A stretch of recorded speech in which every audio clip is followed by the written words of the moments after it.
Geopolitical recession. So very interesting words from Ian Bremmer this morning. And the world that Ian just described is, I think, very much the reality that our next guests have to deal with literally on a daily basis in their work as strategists and foresight practitioners. Let me say, when we prepared for this conference, we were looking for a title of this particular discussion that would somehow capture this moment in time. And then we, after a lot of back and forth, we came up with the following title for this session: Preparing for the Future, Survival Strategies for a World on Steroids. So may I ask my panelists now to come up on stage to discuss with me just that. You know who you are, so please, please come on up and give them a round of applause. I see Duncan here. Hi, good morning. Good morning. So we good morning. We invited a really distinguished and international panel to help us find these survival strategies. And good morning. Good morning. Welcome. It's a great pleasure actually to first call on Stefanie Babst. She's the head of strategic analysis capability for the NATO Secretary General and the chairman of the NATO Military Committee. So I'm sure, Stefanie, that the last couple of years held quite a few surprises for you and your colleagues. Did you see them coming? I mean, yeah. What a question. Yeah. To be honest, I think partly not. But I think the challenge that we are facing is not so much whether we see it coming, but whether we manage to make the stakeholders, the leaders, see them coming and make time in order to discuss all that, to comprehend all that, which leads us immediately to a key issue, a key challenge for strategic foresight. But yeah, I mean, so we try our very best, but here we go. Very good. And on the trends? Yeah, let me perhaps, let me first of all say what I wanted to say before you posed your question, that I wanted to applaud you and your colleagues for pulling this together.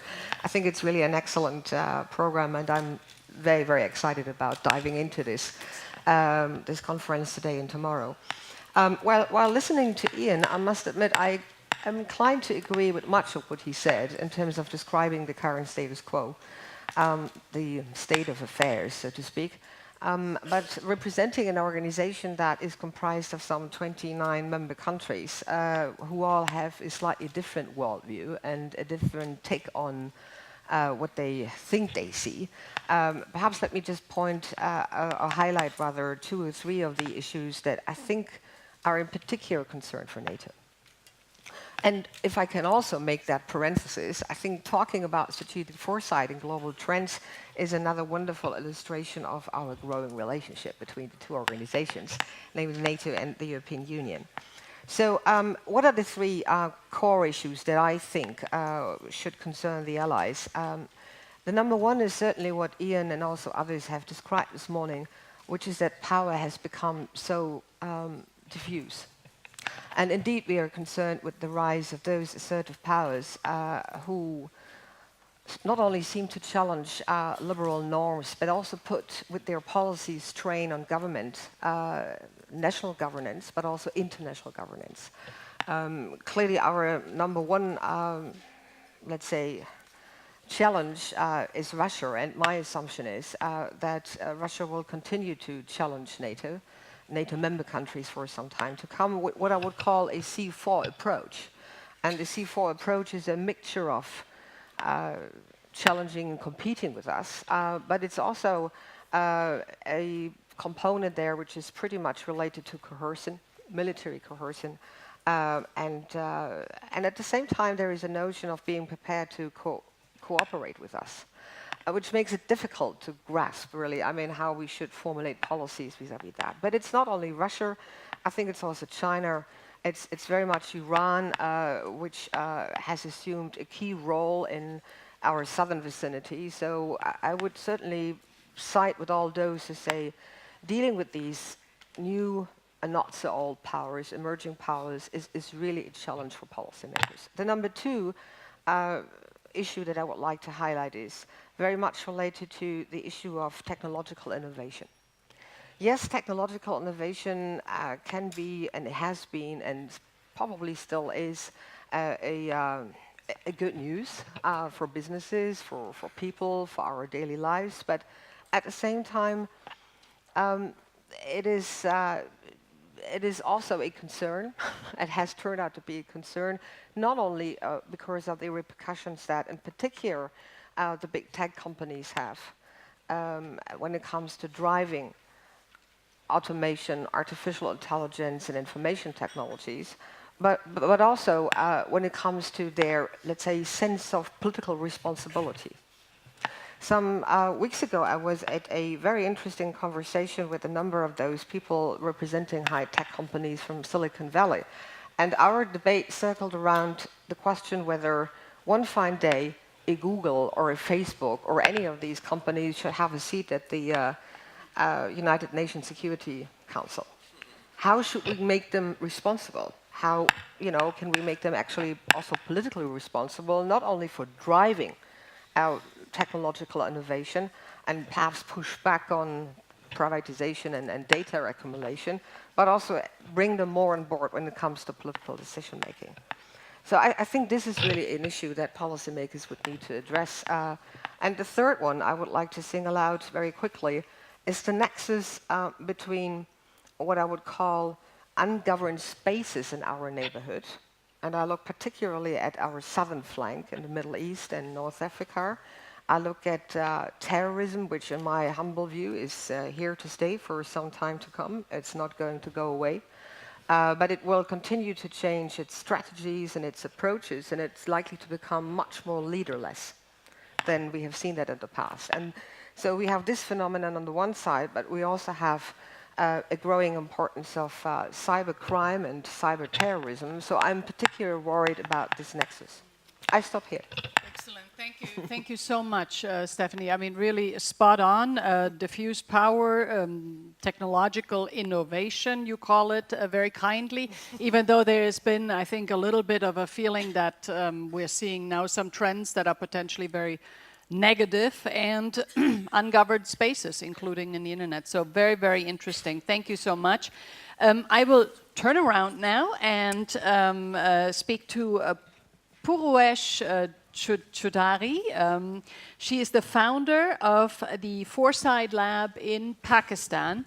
And let me just say, we're really thrilled to have you with us. And we're all ears about how you do strategic foresight in a country like Pakistan. And thanks, and Ricardo, thank you for actually bringing me all the way to Brussels for this conference. And although it's my first time here, it's always so heartening to see people actually talking about future in so many different diverse dimensions. Doing foresight, and a lot of people who are actually also sitting here have been part of the process in Pakistan, has not really been let's say, too easy.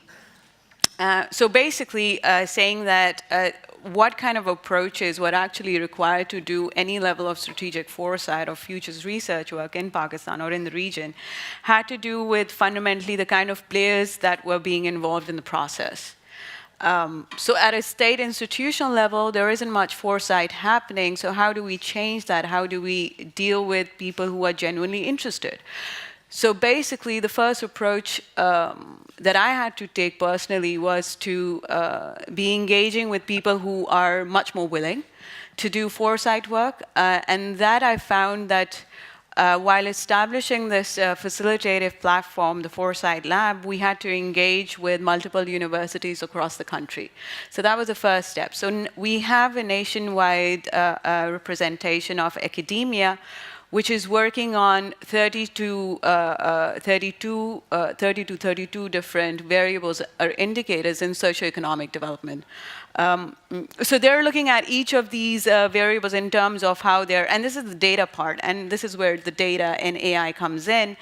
So what we've recently developed is a Pakistan State of Future Index, which is out there, and if anyone would be interested, it actually indicates, it's an inaugural report, it indicates how the next 10 years of the country look like. It's a nationwide study. So that's one element of it. The Millennium Project that helped us develop it already does a State of Future Index report that gives you a very good understanding of where the world is going. And I think as a way into this, I felt that as nation states, we have to come up with ways and mechanisms how we can actually put structures in the way we approach not just our own challenges, but the challenges of what our immediate neighbors are going through. So Pakistan gives us that starting point, and as a headway to doing this in the region. So we're the only country that have actually done this in the public space without any government support. So it's outside from any state influence that way. But having said that, it's a myriad of how the lab is put together. You have policy network in place, you have the academia in place, you have think tanks in place that are actually fenced off from corporate interest. So that gives a very good understanding of how the country is feeling, where the country is headed, and that's fundamentally been the approach so far. And can you just speak maybe for a minute about what it is that you are seeing in your work? I mean, where is the country headed? Well, I mean, the report suggests, and this is slightly a bit optimistic, that in the next 10 years, Pakistan appears to be improving. Now, as an indication of what that improvement looks like, you have $70 billion worth of investment coming in just in the last 2 years. So there is a lot of that regionalism sort of happening. I mean, that is, I'm not going to say it's the dominating trend, but it is the most acceptable reality in the country right now. So you see all those investment, and you see big players from G7, G20, particularly interested in what is happening in Pakistan.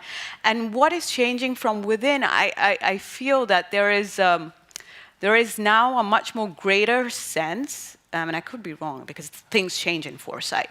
There is a greater sense of how stability needs to look like in the country. So that, I feel, is a seed of change, perhaps. But what does it need to look like? Well, one thing is for sure shot. A lot of people do not want to see the existing political order being disrupted. So that's one thing. But that is just because I'm from Islamabad, I would say something like that.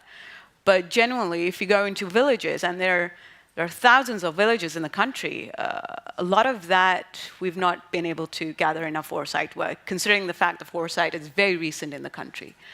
So, so there is the optimism with we understand the political system, we understand the backlogs of the entire process of governance. We understand all of those things, but there is this general acceptability. Okay, we're going to have to move on with what we have right now. So that's the 10-year feeler. But things can change, and there are a lot of wild cards which you sort of sense. I think you're talking to an audience that knows that things can change. Yeah. I think we're all affected by it. But it's extremely interesting to hear how you do it, and it seems like there's a lot of momentum around it. And it's... Go ahead. Yes, yes. So we've been lucky because we didn't have to push the whole thing into the government or any of the state institution. We created this tool, which is the real-time Delphi module, and our colleagues at the Millennium Project actually helped us do it. And now what this module helps us do is actually connect the academia with the policy makers in the country. How far we've come, it's still in the nascent stages. I mean, it's going to require at least 5 to 6 years of huge investment going into this particular domain. But we've had significant support from different political parties. So each representation from each political party is actually part of the process. So that's the momentum. Different universities looking at 30 different variables that invariably just not affect the country, but also the region. They're looking as to how data is moving, in which direction the data is headed. So to actually crystallize the entire process of the decision making in the country. So that is still in the nascent stages, but I feel that there is a lot more opportunity that has to do with how we engage different stakeholders. And the Foresight Lab somewhat actually provides that level of opportunity. Very good. Excellent. Thank you so much, Puruesh. It was really extremely interesting. I'm now going to turn again here on my right-hand side to call on Duncan Babst, the Counsellor for Strategic Foresight at the OECD. And in a previous life, Duncan, you served as Director for Strategic Foresight at the Government of Canada. So I think it'll be very interesting to hear perhaps, how your life is different now when you have to deal with many countries that are part of the OECD. And over to you for some insights. Okay. Thank you very much, Anne, and thank you, everyone. It's a great pleasure to be here, and I really look forward to thinking and learning with you over the next couple of days. So I actually have a short PowerPoint presentation that I can start with just to give a bit of a sense of how we're doing foresight at the OECD, but I think it probably can relate in parallel to many of the issues that we're all facing in organizations. And then I can come back to some of the questions around do's and don'ts and also trends possibly in the conversations later. So first of all, so we're a very small unit within the OECD based out of the Secretary General's office. My colleagues Josh and Julia are here with me today as well. And our goal really is to build strategic foresight capacity within the organization, across the organization, and within our member countries as well, and to bring foresight content and practice to inform global policy dialogue. So I'm going to give 4 examples of that, both the global policy dialogue, national governments work, and the work within the OECD, and just run through these quickly. So the first one would be at the level of the global dialogue. So the OECD, as you know, brings together a lot of conversations over the year, including some at fairly high levels, ministerial levels in a number of thematic areas, and then its annual ministerial council meeting, which really is the overall setting the agenda for the OECD and to a certain extent to for other parts of the broader global discussion. So we, building on the tradition of my predecessor, are bringing in foresight in a number of ways to these conversations. Our latest example last May was to produce this 8-minute video on the future of digital disruptions, and that was then presented to the ministerial in advance of a breakout group where they went into breakout groups and discussed what could this actually mean for us. And next week there's the second most important meeting in the OECD calendar, where it's actually on the theme of unprecedented unpredictability governing in this global era of rapid change. And there again, we've actually been bringing in foresight workshops to among the senior members. And then next year it will be the topic of the future of multilateralism and of global governance. And our goal is to really try and bring into these conversations, which can typically be very senior people, ministers sitting around the table and giving their same old 2-minute speech. And we're trying to shake them out of that, shake them out of their assumptions that the world that they're needing to prepare for is the kind of the world that they see in front of them right now, and try and bring them to see that they have a responsibility to be thinking the longer term and to be thinking about how the future could be different than what they're expecting. The government force, so turning now to what we do with governments, and one of the key ways that many of you in this room are already familiar with is the government foresight community. This is a meeting, 2 meetings a year that we hold now, where we bring together foresight practitioners working within governments around the world. We're in fact aiming to be beyond OECD countries to make this really representative of the best foresight work that's been done.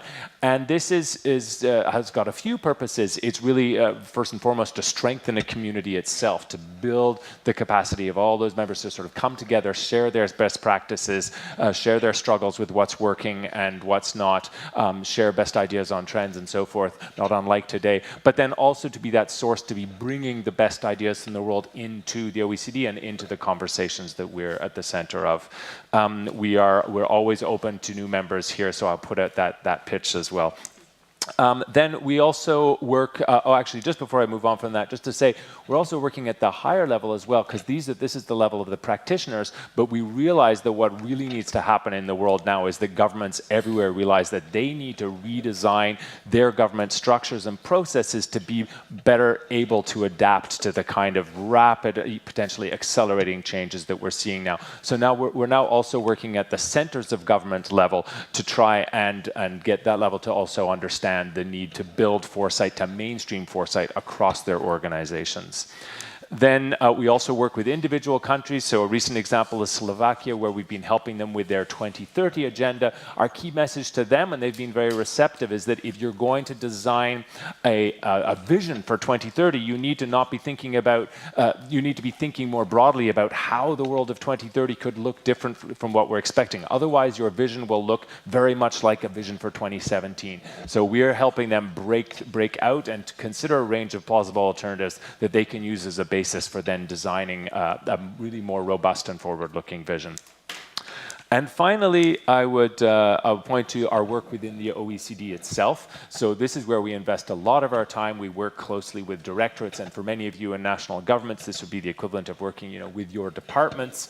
And this is really to try and embed that capacity, embed that reflex for looking at a range of plausible alternatives. And for our vision would be that, this will take a long time to achieve, as many of you will know, but is that there never be a report that goes out from the OECD that has built into it the assumption that, well, we can see the future and it's going to look like this. That's no longer responsible policymaking in this era of rapid change.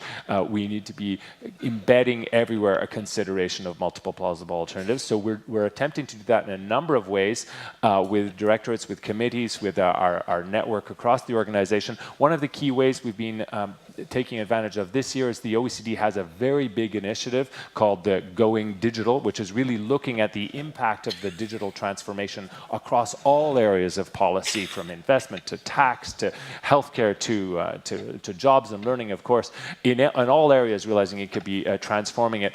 In our case, we're actually taking that a further step, which is looking at scenarios for how the world could be really different from what we're expecting in the digital transformation within by 2030. And I think I'll just end by saying, I think one of the pieces I'm most we're happy about, as well as sort of pushing people's thinking forward, is it's really creating a safe space for people to explore the future alternatives that might not be part of their regular analyses. Certainly, I've been in my work in Canada, before I got into Foresight, I saw many occasions of where the work would primarily be focused on the expected future or on looking at 1 or 2 percentage points variations on that, and you never really have that conversation about the bigger, broader changes. We're trying to create a space for that. So look forward. These are some examples of our scenarios, which I'll be happy to talk about more, and look forward to having the conversation with all of you. Excellent. Thank you so much, Duncan. Extremely interesting. I have the privilege of actually being a member of the Going Digital Expert Advisory Group. So we actually recently interacted with that. And yes, you created 4 scenarios of where digital might be going. And it was really very interesting for us when you presented to really think it can go either way. I mean, there isn't just one way that we could say. And even in such an expert group, there was a lot of confusion as to where we might be heading. I mean, so it's extremely valuable. Thank you so much for sharing this as really a best practice. And finally, I'm turning around here, Jeanette Kwek, Deputy Head of the Center for Strategic Futures, which is an internal think tank of the Singapore government. And Jeanette, Singapore is sort of, I would say, the global gold standard for strategic foresight. Always told, if you want to know how it's done, you look to Singapore. So we're very excited that you can be with us, and over to you for your remarks. Thank you very much, Anne. And thank you and Ricardo for inviting me to come. This is my first time visiting Brussels and being here at the conference, so it's very exciting. Maybe I should start by first explaining a little bit about what the Center for Strategic Futures does, the CSF does. It's a little terrifying to be held up as a gold standard, so let me try and explain a little bit. What we try and do is figure out, as all of you are, what is changing about the environment. And once we've kind of figured out what the signals are to try and convince our government, our policy colleagues, our political leaders, that the environment is changing and we need to do something about it at the very broad level. So I guess I've been nodding along to what my fellow panelists are saying, because what they're saying is very familiar to us. We're worrying about questions of technological disruption and innovation, both the opportunities and the costs. We are wondering how to increase participatory foresight. For how we do it in Singapore, a lot of it is government-led, right? My center does a lot of work within government, but we're asking questions about how can we expand the conversation beyond government so that we have a better view of how our citizens feel and give our citizens a feeling of how they can shape their own future. Right? We want to create a sense of agency in our population. But before I kind of dig into those things, I wanted to take a step back and ask, as futurists, how do we consider, how do we measure our successes? This is a question that we get all the time. And because we don't deal with direct policy making, it's hard to point to specific policy changes and say, I did that or we did that. So as futurists, and maybe we could explore this question a little bit, I'd love to hear your views. How do we to measure our output? And something that one of my colleagues mentioned, which might be useful in thinking about this, is the idea of shifting what's called the Overton window, right? The window of what is acceptable in a conversation. And what we are trying to do here is basically take ideas that might be on the unacceptable or radical end of the scale and shift them down towards something that's acceptable or even commonplace in daily conversation. And once we've achieved that, once we can see that those conversations are happening independently of our prodding within the public sector and maybe within more broadly the public, then we know that we've achieved some kind of success. So that's one way we're thinking about it. How do we generate good conversations? How do we get those conversations to kind of be self-starting and self-sustaining? And once that happens, we can move on. So I just wanted to offer that as an idea. And of course, there were some do's and don'ts that you suggested we talk about. So how do we do some of these conversations and get them to go well? I can offer you our experience, which is, first of all, to really understand the audience. First of all, you have to know who your audience is, and we can't target everybody all the time.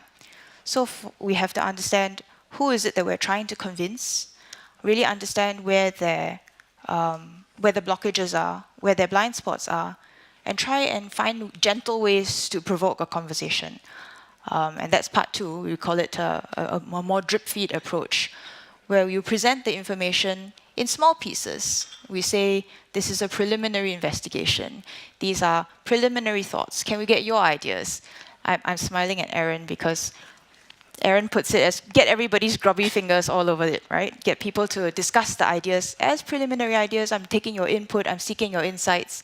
And before you know it, people are having the conversation on their own. You can call your draft a final version, send it out. It's exactly the same as it was in the beginning, but now everybody believes you're right. And half the battle is won. And I guess the last suggestion I have to offer is related to that drip feed, which is to make the information accessible. Some people like words, some people like reading lots and lots of words. Those people tend to be in the minority, especially policymakers who don't have that much time to read 80-page reports. So what we've tried to do is make the information bite-sized, piecemeal, easy to access. Infographics, asking big questions is a helpful way of getting people to grapple with the conversation, making things tactile, or even exploring policy games, immersive experiences, to just get people shake them up, as Duncan was saying, shake them out of their daily experience. And so through that, get them to rethink the possibilities of the future.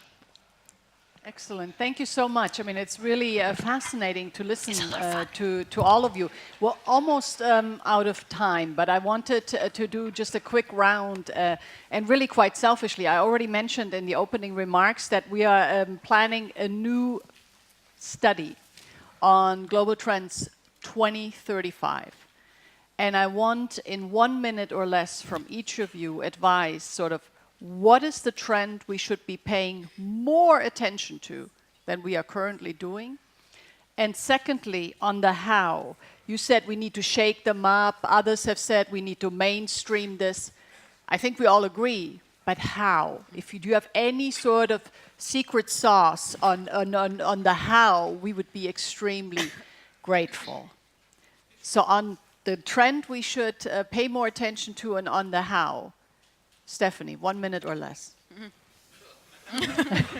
Okay, I go in a telegram style. I repeat my point about technological innovation. I think you have done already quite impressive work on that. I think it's here to stay for a long time in a very multifaceted way.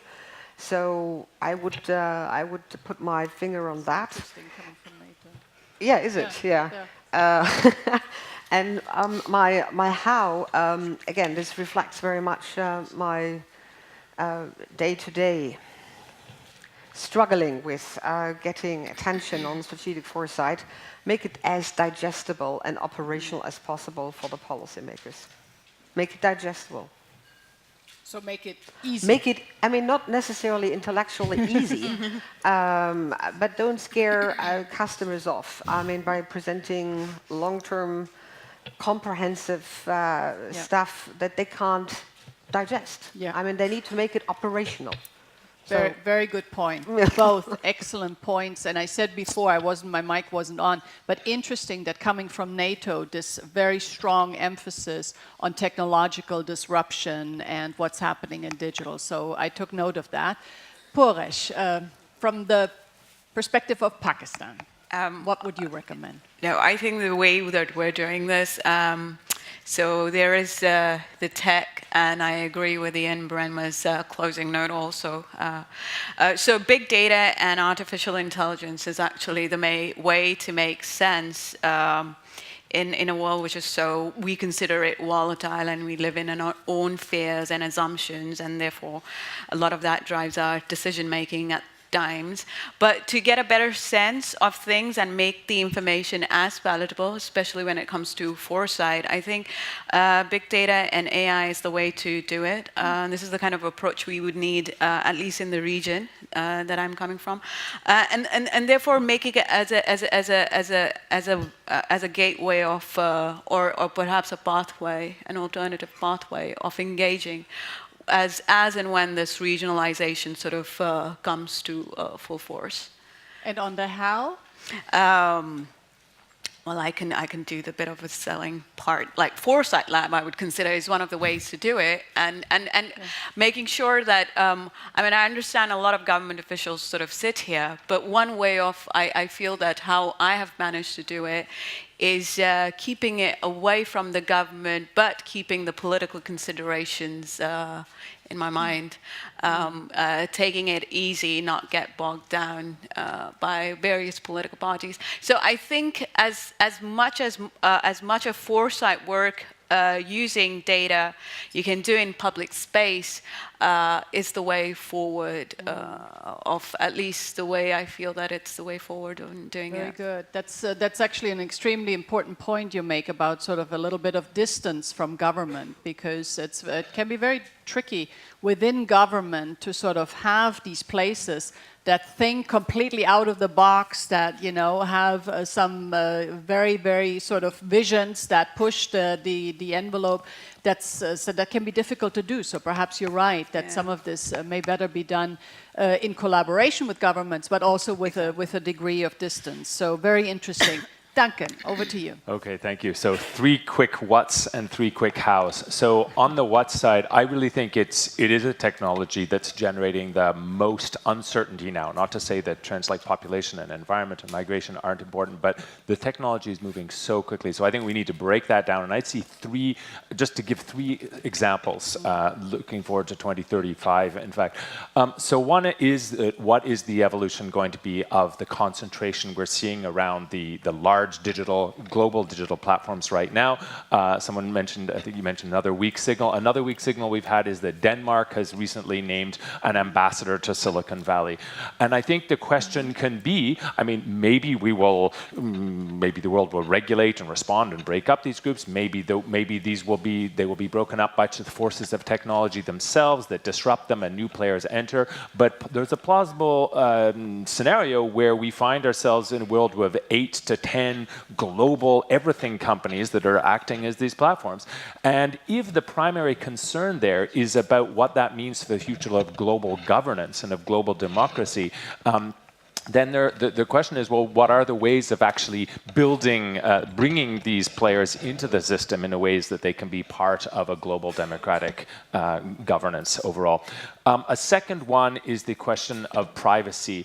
There are at least a number of plausible scenarios. In fact, I see more and more avenues every day that make it hard to see how we are going to be able to maintain privacy, how we avoid entering a world which is essentially this global panopticon where everybody can know everything about everyone at any time. I mean, you walk down the street and there are thousands of different sensors detecting your every move and your body temperature and your mood, and connected to thousands of different service providers and apps around the world. We might need to start thinking as policymakers as what would that world mean? How can we eliminate, how can we preserve the values that we cherish in that world, and what could it mean in terms of a number of issues facing humanity and global governance? Again, just jumping over briefly.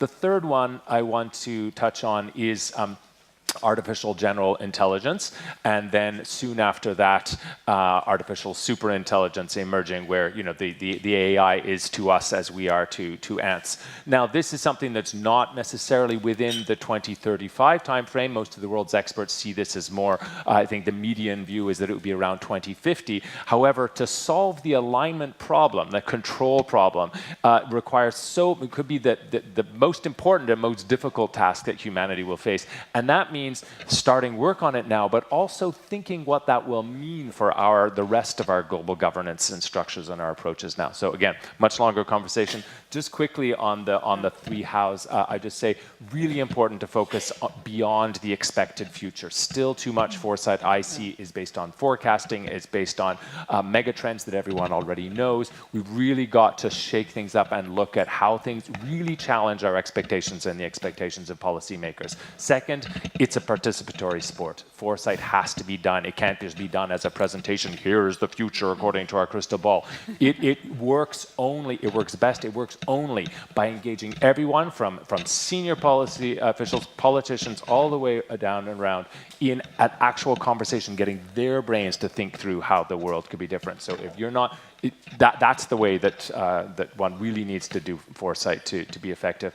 And finally, I would just say that as a how-to, but I think it's really important that all of us who are in foresight, that we recognize that we have a responsibility beyond just doing our bit of good foresight. For the world, for governments and organizations and the world to govern itself in the way it's going to need to deal with the complexity and rapid change we're facing, it is going to have to be mainstreamed across organizations. It's going to have to be built into the way we do all of our strategy work and all of our policy work.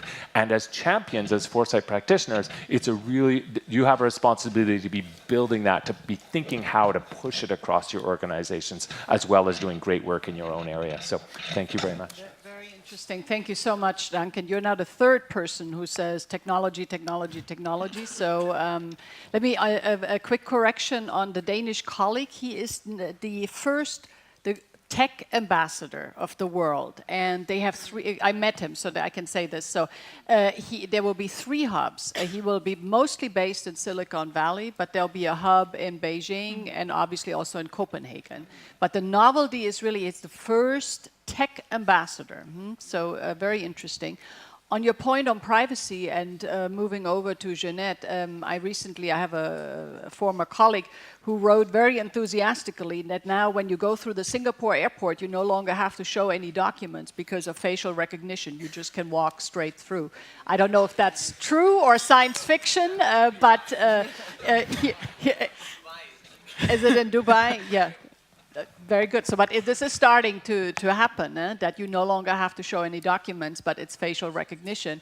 And it's, of course, with regards to privacy, you know, this is something that we would definitely notice here in Europe. And I would predict won't happen anytime soon in Europe. But Jeanette, over to you. I can assure you, you still need a passport and you still need to stick your fingers on the biometric gate before you can come in. I'm going to be slightly contrarian. I'm not going to say technology is my first point. I'm going to make a plug for other things that we should pay attention to. It's not to say that technology is not important, but I think there is a fair amount of attention being paid, especially to digital technology. One of the things that I think we are not paying enough attention to is how non-digital technology is changing the world. Things like biotechnology, genetics, how does that affect fundamental questions about what it means to be human? And related to that is also the question of demographics. People still, well, in the near future anyway, people will still matter. Where the bulk of people live will still matter. And demographics matter both at the global scale, where the humans are, but also at national scales. Because very often that's what is driving big questions in national politics, which in turn drive what's happening in international politics. So those are two big points. And the last one related to that is also the question of resources. Now, we're used to thinking about resources as something over which we compete. And we should continue to think about the questions of resource competition in relation to population. But also explore the question of abundance. So what if we do solve the problem of scarcity? What if there are ways to feed and clothe and power the world that don't result in competition? That tied together with technology is quite an interesting question that's worth exploring, I would say. So those are my whats. And then the question of how. Colleagues have touched on many of the suggestions. My suggestion would be to leverage the community that you have here with you today. We don't have to do it alone. And the fact that many people across the world are interested in staring at the same material with different lenses is often useful in thinking about how these trends affect us. And that's why we come to conferences like these. Very good. Thank you so much. I mean, this was an extremely rich discussion. We're already a little bit out of time. I still have one more announcement to make, but before I do so, I want you to please give a warm round of applause to our excellent panel. And let me say how glad I am that this year we're doing it in the beginning. Usually we have this sort of panel at the end of the day, but I think it's very valuable for us and helpful to actually start off with it. Now, before I let you leave for coffee, we have some, when you go out, you will see some posters around the room with empty Post-its to fill in. So please tell us which are the weak signals that you see, the emerging trends, the black swans, so rare, hard to anticipate, high impact events.